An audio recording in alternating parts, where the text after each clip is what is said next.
Hello YouTube, this is Tech Computers, your host Charlie. Today we are doing a video about the HP Z800 Workstation, which is right in front of me. This workstation is actually pretty freaking fantastic for what it is.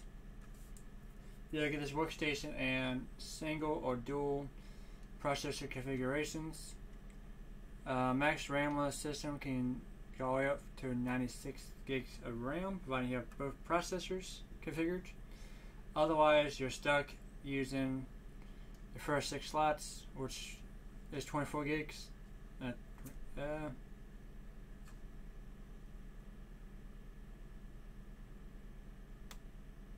48 gigs of RAM.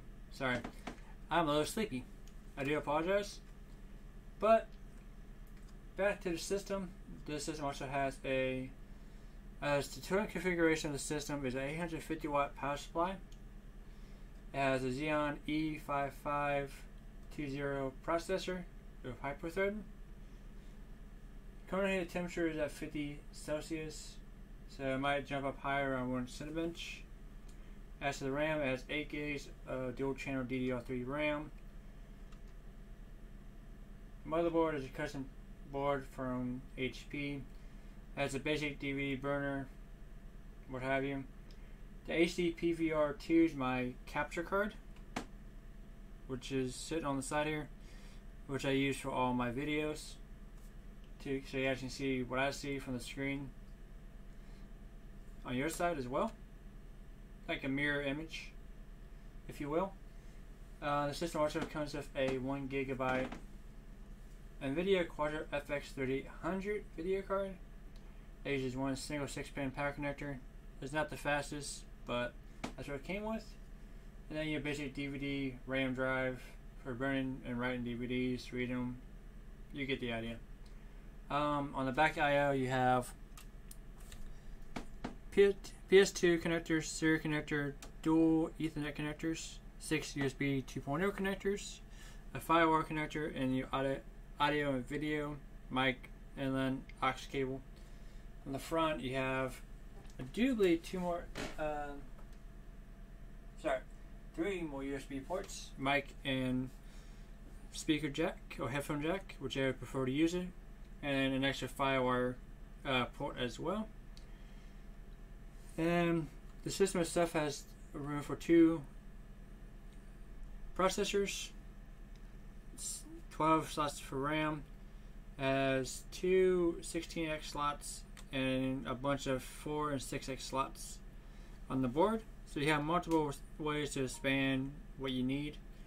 It has 6 ports, and I do believe there's 4 or 5 SATA ports on the board itself.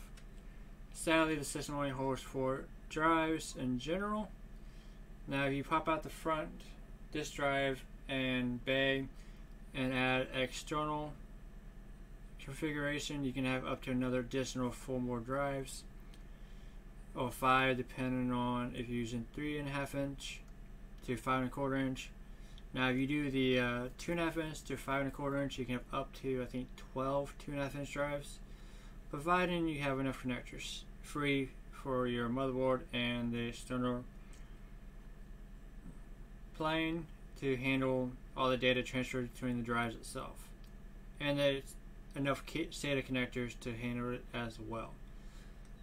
As for the power supply, it has different SATA connectors, no more X connector, 1 P4 connector, has, I think, duly is 3 extra SATA connectors left over, and 2 6-pin power connectors as well for video cards. And everything's modular, fans, trays, the whole 9 yards, all modular. So it's super easy to disassemble, reassemble. You get the idea. Before I do, I'm going to run a base benchmark of the processors using Cinebench. I'm not worried about the video card because, honestly speaking, it's not going to do much difference between what I plan upgrading it with, which I'll get in more details as I start the test. So, find my mouse. Let's get this test started. So far, the processor is reading degrees Celsius. It'll probably at least jump up to 60 is my guess. The fans might ramp up a little higher and RPMs and noise as well.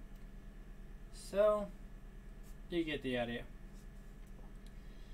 Now for the upgrades for the system, I'm using dual Xeon processors I got from eBay, which is in this package here, which I'll open while I'm waiting for the test to be over with. Just gotta get my box cutter out.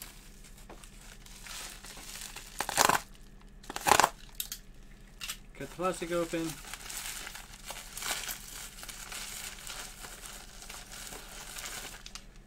And here they are. We have dual X5570 CPUs to swap out with the system. I double checked the manufacturer website to make sure. Knock on wood, their information is correct with the BIOS revision on the system. Otherwise, poof. But I'm not too worried. So, as for the CPU coolers, I'm use CoolMaster Hyper 212 coolers. I got two of these. They're both red LEDs. I was trying to get the plain ones, but that's all they had in stock. So that's what I ordered. And as for the RAM, I have 48 gigs of DDR3 ECC Ram inside this little bag. The yellow detail about it. There are PC 3-10600R with a clock cycle of -9-10-C1, 1533 MHz, certified HP memory. Here's a little close up here. And I'll take that little bag here so you guys see the stickers. There's HP logo. There's a manufacturer. Now this is Newegg Ram. So I'm not sure who produces that. I think they're their own company, but I could be wrong. Let me know in the comments below if you guys have any information about that company. I know I've been seeing that a lot growing up as a kid from Dells and HPs. So yeah. And I will be putting in a 120 gig SSD drive, either a GTX 950 2 gig video card or a Quadro 5800 video card, which is right here. Or my other solution would be using a 290X MSI Game Edition card. So it's kind of a toss up because the GTX 950 uses 30 watts more than this Quadro does. This Quadro is a 4 gigabyte card, push out I do really 112-ish gigabytes a second on bandwidth. Not the greatest, but it's actually kind of old. So I mean, it is what it is. They're cheap cards, so I can't complain. As for the GTX card, switches out here for a second. Is EVGA, single 6-pin connector, 2 gigs. So I mean, it's whatever. As for the Quadro, it requires an 8-pin and a 6-pin, just like my 290X does. And my 290X MSI Game Edition card is AMD. It's 8 gigs of RAM. Bandwidth is ideally 384 gigs a second. So yeah, I'm a huge fan on higher bandwidth when it comes to video cards versus like your typical like gaming settings. I prefer high bandwidth and high VRAM. Just a preference of mine. Granted that that depends on your needs. You really don't need that much, but I'd rather have more than have less. It's just how it is. And it says it's almost concluded. Woo! Yay! So, but yeah, that's not too bad of a system. So price wise, all the upgrades minus the SSD drive, the video card, came $110.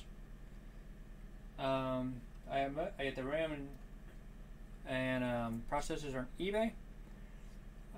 I think the processors was about $25, $35 for both of them, give or take prices now.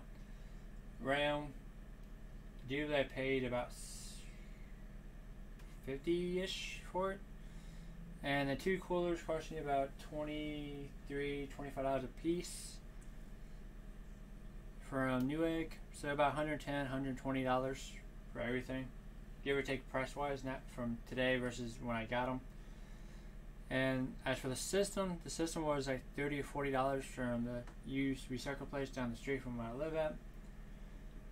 So overall, for about $160, I got a high-end workstation, lots of RAM, a lot of processing power. I can't complain. It's freaking fantastic. As for the SSD drive, if you guys are curious the prices on that, I got that from Micro Center, 128 gigabyte SSD drive for just under $25 for tax. As for the hard drive, 2 terabyte drive from Western Digital, that was $20. I got that from the same place I got the desktop from, or say workstation. And as for the Quadro, that was $20. That was $15. The GTX 950 was $30 to $35, give or take a few bucks here and there. And as for 290X, back when they first came out, it was like $500.